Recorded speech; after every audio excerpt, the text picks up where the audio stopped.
Alright, today we're going over what we did towards the end of last time, which is simultaneous equations by elimination. So, remember, simultaneous equations follow a format where we have multiple equations with multiple things we don't know, and we're looking for the solutions, the values of x and y, that satisfy both equations at the same time.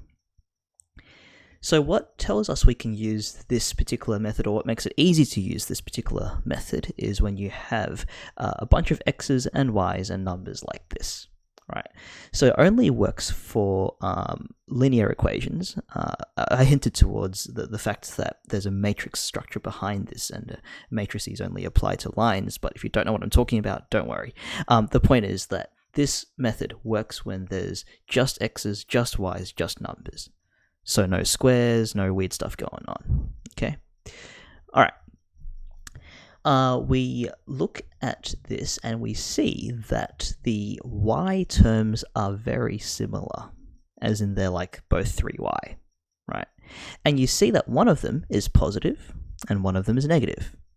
And what that tells you is that if you add them together, they will go away. And so the idea is to add up those two equations, the entire equations, together. So on the left you have 2x plus 4x gives you 6x, and on the right you have 7 plus 23 gives you 30. And as we saw, the y's will vanish, they'll go away, they'll cancel. Okay?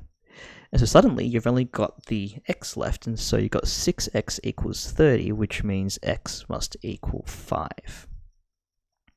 Now we're not done yet because you've got to work out the y as well, so we're going to take this 5 and shove it into one of those equations, and either of them should work if we did the first step correctly, but the top equation looks a little bit easier to work with because the y is positive, I guess. So we shove it into there, and so we replace the x with a 5. So you get 2 times 5 plus 3y being 7. 2 5s are 10. Then you want to work out the y, so you might subtract 10 from both sides, 7 minus 10 being negative 3. And of course then y must be negative 1. It's probably polite to write your final solution as a pair, as in x equals 5 and y equals negative 1. And that's your solution. Okay, remember to work out both the x and the y. Okay, this one's a little bit harder because what we see is that while we have the x's and y's and numbers in nice columns, we don't have the x terms being the same or the y terms being the same. So what we need to do with this first is to make them the same. So I'm going to pick on the x's here. You see there's 2x and 3x. And what we can do is we can multiply both of them into 6x. And so we're going to target 6x, and we're going to convert both the 2 and the 3 into a 6. How do we do that? Well, how do you turn 2x into 6x? You need to multiply by 3. And so you take the entire equation and you multiply everything you see by 3. So you see 2x becomes 6x, 5y becomes 15y, and negative 6 becomes negative 18. Likewise with the bottom equation. We're targeting 6x, so how does 3x become 6x? You have to multiply by 2. So 3x becomes 6x, 2y becomes 4y, and 2 becomes 4. Okay, so we get that. Alright, now we look at this and we see the x's, we have forced them to agree. So they're both 6x. But this time they're both positive. Last time we had a positive and a negative. This time they're both positive, which means to make them go away, to make them cancel each other out, we actually need to minus them. That's the only way they're going to cancel.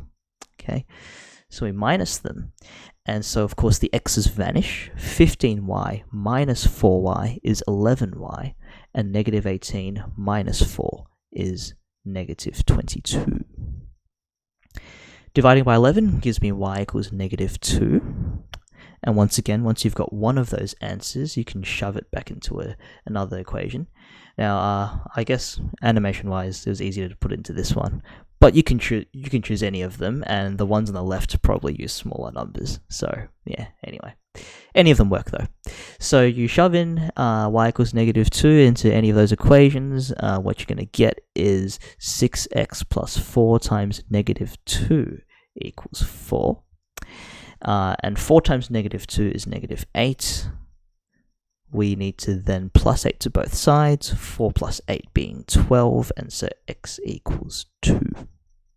Okay, and so my solution to this should be x equals 2 and y equals -2. Now for all of these ones, you should be able to check your answers by substituting these values back into both the original equations. Right, and you'll find that if they make both of those equations work, well, you'd be very unlucky to be wrong. Right, so you can always check your answers that way. Just sub it back in and see if it works. Okay, and I guess today I was get you to practice those ones. So have fun with that, and I'll see you next time.